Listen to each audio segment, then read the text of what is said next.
Hello students, आज मैं आपके लिए क्लास 10th की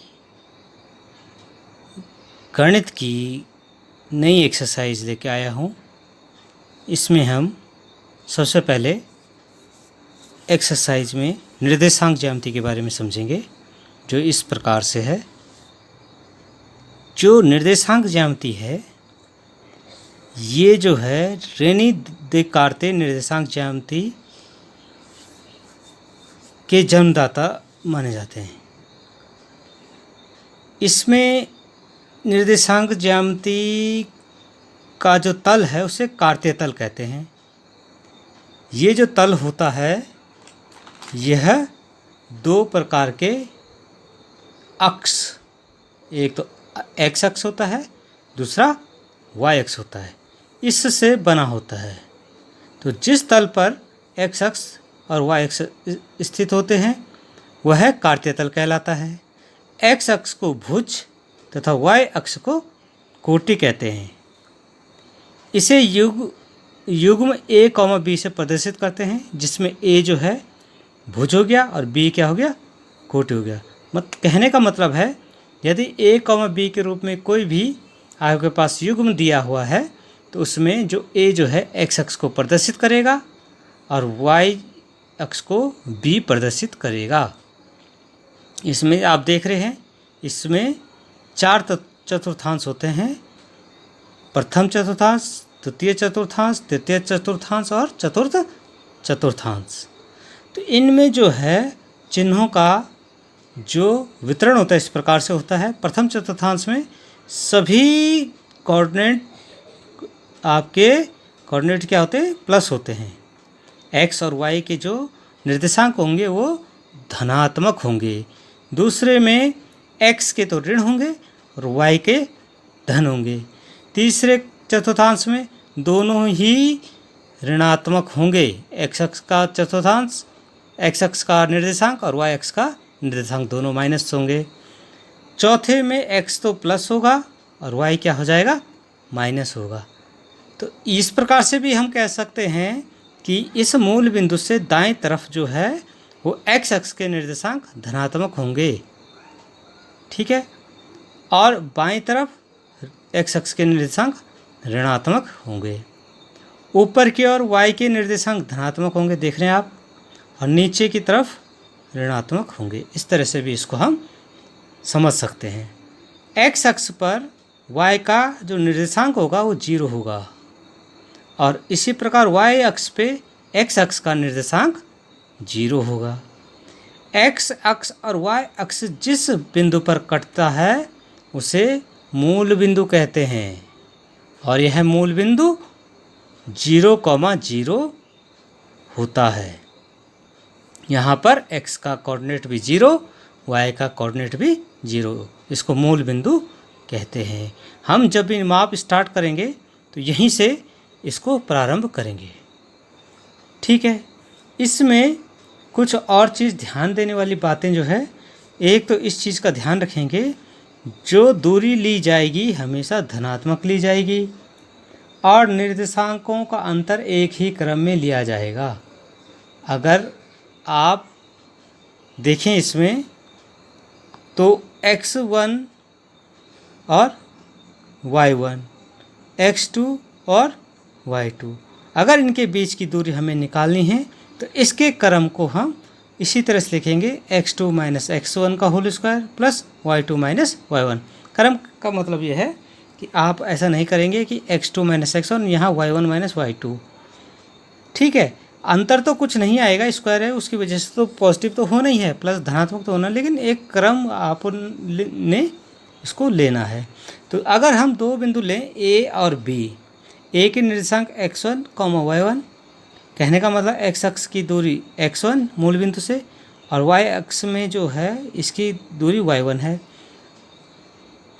दूसरा बिंदु b है जिसकी x अक्ष से दूरी x2 और y अक्ष से दूरी y2 है और इन दोनों के बीच की दूरी अगर हमने निकालनी है d का मान अगर हमने निकालना है तो कैसे निकालेंगे, सूत्र है x2 minus x1 under root x2 minus x1 का whole square plus y2 minus y1 का होल स्क्वायर। कहने का मतलब हम इसको अगर संक्षेप में कहें, in the sense of short, तो अंडर रूट एक्स निर्देशांकों का अंतर का स्क्वायर प्लस वाई निर्देशांकों का अंतर का स्क्वायर। ठीक है, ये भी ध्यान देंगे, यदि मूल बिंदु से एक ही दूरी ज्ञात करनी हो तो वो हो जाएगी under root X square plus Y square. ठीक है, क्योंकि एक्स से 0 घटाएंगे तो एक्स ही आएगा, वाई से 0 घटाएंगे तो वाई ही आएगा, तो X under root X square plus Y square. दूरी हमेशा धनात्मक ही ली जाएगी, इस चीज़ का आप ध्यान रखेंगे। ठीक है, और जो ये एक्स अक्ष वाई अक्ष और ओ मूल बिंदु, ये जो संयुक्त रूप है इसे निर्देश फ्रेम कहते हैं। ठीक है, और इसको जो है लिखने का तरीका है, किसी भी बिंदु को वो क्रमित युग्म के द्वारा निरूपित होगा। जैसे एक्स अक्ष को हम पहले ही लिखेंगे, जैसे ये लिखा हमने ए कॉमा बी, तो एक्स अक्ष के निर्देशांक को पहले लिखेंगे, वाई निर्देशांक को बाद में लिखेंगे, तो ये इसको क्रमित युग्म कहते हैं। ठीक है, अब इसको ये भी ध्यान देंगे कि ये जो होगा X O X dash Y O Y dash, ये समकोणिक निर्देशांक होगा। समकोणिक का कहने का मतलब है ये दोनों अक्ष एक दूसरे को 90 डिग्री के कोण पर काटेंगे। ठीक है, तो इस समतल में हम किसी भी बिंदु को निर्धारित कर सकते हैं या निर्देशित कर सकते हैं। ठीक है, अब मैं एक उदाहरण के द्वारा दो बिंदुओं की दूरी को दर्शाने की आपको कोशिश करूंगा। देखिए, प्रश्न इस प्रकार से है। तो प्रश्नावली 7.1 का पहला प्रश्न है, बिंदुओं के निम्नलिखित युग्मों के बीच की दूरी ज्ञात कीजिए। नंबर 1 2,3 4,1। सबसे पहले हम इसे करते हैं, ए को लिख देते हैं 2,3 और बी बिंदु को लिख देते हैं 4,1। इनके बीच की दूरी हमें ज्ञात करनी है। तो आसानी से हम इसको अगर लिखें तो इसमें क्या है, जो पहला बिंदु है वो x1 हो जाएगा, तो x1 बराबर 2, y1 बराबर 3, x2 बराबर 4, y2 बराबर 1। तो इसमें हम सूत्र के द्वारा लिखें, तो सूत्र जो है हमारे पास इस प्रकार से, d बराबर under root x2 minus x1 का whole square plus y2 minus y1 का होल स्क्वायर। इन मानों को हम रख दें अगर, तो ये हो जाएगा अंडर रूट x2 की जगह 4 देख रहे हैं आप, माइनस x1 की जगह 2 होल स्क्वायर, y2 की जगह 1 माइनस y1 की जगह 3 होल स्क्वायर। तो ये हो जाएगा अंडर रूट 4 में से 2 गया 2 का वर्ग प्लस माइनस 2 का वर्ग, 1 में से 3 गया माइनस 2 आता है। ठीक है, तो ये हो गया आपके पास अंडर रूट 4 प्लस 4, तो जो हो जाएगा अंडर रूट 8। तो अंडर रूट 8 को हम लिख सकते हैं 4 दूनी 8 और 2 का वर्गमूल हो गया 2, 4 का वर्गमूल हो गया 2 और अंडर रूट 2 अंदर आ गया, इसका आंसर हो गया।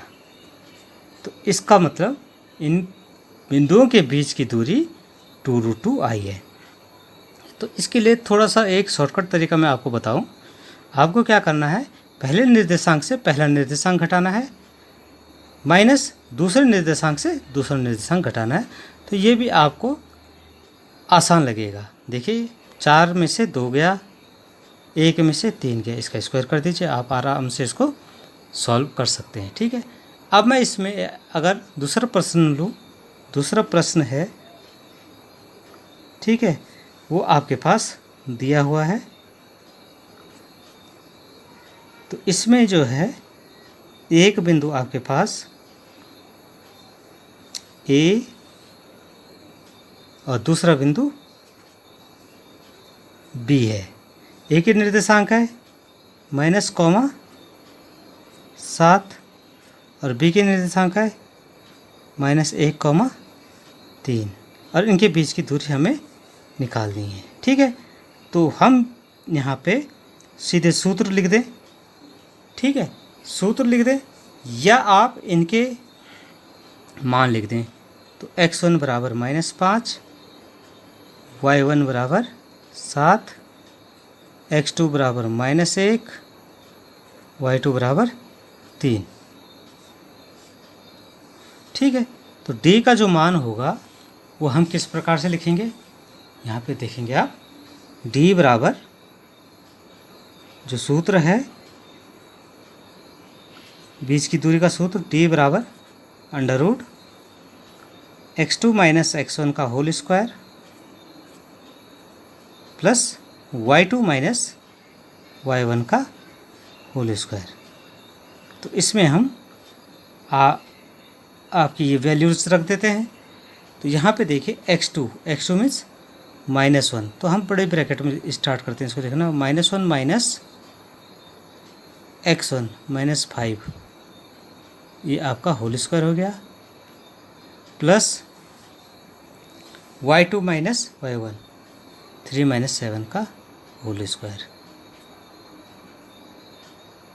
इसको हम इजीली लिख देते हैं। अब इस अंडर रूट की जो वैल्यू है इसको खोल देते हैं, तो ये हो जाएगा -1 माइनस का प्लस 5, 3 - 7 होल स्क्वायर। तो ये हो जाएगा आपके पास 4 स्क्वायर प्लस, देखिए 5 - 1 4 हो गया, और 3 - 7 कितना, -4 स्क्वायर। तो ये हो जाएगा 4 चौको 16 प्लस 16, तो √32, और इसको हम से लिख सकते हैं √16 दूनी 32 मतलब 4√2 इकाई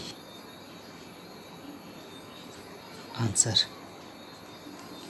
तो आप जैसे देख रहे हैं आसानी से हमने इसको कर दिया है। ठीक है, अब इसको हम नेक्स्ट वीडियो में पढ़ेंगे। और अधिक वीडियो अगर आपको इस एक्सरसाइज से संबंधित चाहिए तो आप मनोज परमार एकेडमिक क्लासेस उत्तरकाशी को सब्सक्राइब करें, शेयर करें और लाइक करें। Thank you very much. Question number first का थर्ड पार्ट, इसमें भी ए और बी की वैल्यू दे रखी है। जो बिंदु ए है ये a, b है, और बिंदु b जो है -a, -b है। इन दोनों बिंदुओं के बीच की दूरी हमें निकालनी है। ठीक है, तो सीधे हम सूत्र लिख देते हैं। जो दूरी का सूत्र है d बराबर दो बिंदुओं के बीच की दूरी, दो बिंदुओं के बीच की दूरी, ये होता है d बराबर √x2 - x1 का whole square plus y2 - y1 का होल स्क्वायर। इस दूरी सूत्र से हम वैल्यू रखेंगे।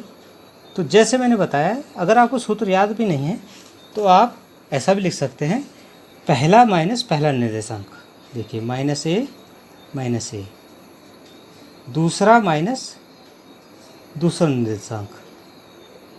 तो ये भी आपका शॉर्टकट तरीका है, इससे आप आसानी से वैल्यू निकाल सकते हैं। ये -a -2a का स्क्वायर हो गया, -b -2b का स्क्वायर हो गया। ठीक है, अब आपके पास ये जो वैल्यू है ये हो जाएगा माइनस का plus 4a square plus 4b square. देख रहे हैं आसानी से, इसमें 4 कॉमन हो जाएगा, तो a square plus b square, जैसे कि कई बार बता चुका हूँ, जिसको कॉमन लेंगे उसी का भाग दे देंगे तो 4 कट जाएगा अंदर। ठीक है, तो ये हो जाएगा 2 जो है वर्गमूल आ गया 4 का, ए स्क्वायर प्लस बी स्क्वायर, ये आपके पास आंसर आ गया है। तो दो बिंदुओं के बीच की दूरी 2√a² plus B square answer आ गया है। Okay, thank you.